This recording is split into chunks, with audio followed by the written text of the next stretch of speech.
Highlights तो वहीं बताएंगे आपको जी। आज 3:30 बजे प्रेस कॉन्फ्रेंस रखी है हमने कमीशन ने जी। महाराष्ट्र और झारखंड के चुनाव की तिथियों के बारे में, शेड्यूल के बारे में।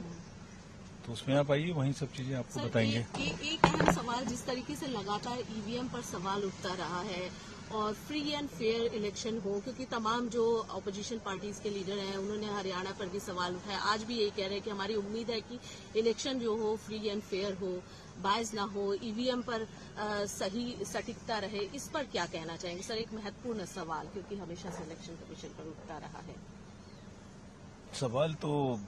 सवाल का जवाब पब्लिक देती है।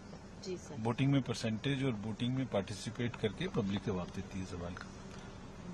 जहां तक ईवीएम्स और इन सबका प्रश्न है, वो 100% फुल प्रूफ है, मैं कई बार बता चुका हूं। फिर आज अगर ये प्रश्न उठेगा तो फिर बताएंगे वहां पर। Thank you. हाइलाइट्स तो वहीं बताएंगे आपको जी। आज 3:30 बजे प्रेस कॉन्फ्रेंस रखी है हमने कमीशन ने जी। महाराष्ट्र और झारखंड के चुनाव की तिथियों के बारे में, शेड्यूल के बारे में।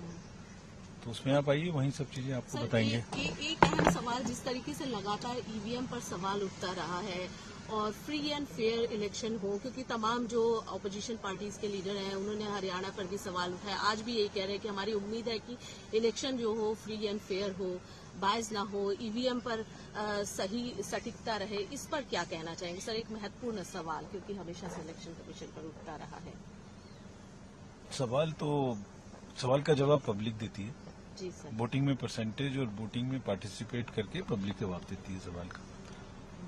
जहां तक ईवीएम्स और इन सबका प्रश्न है, वो 100% फुल प्रूफ है, मैं कई बार बता चुका हूं।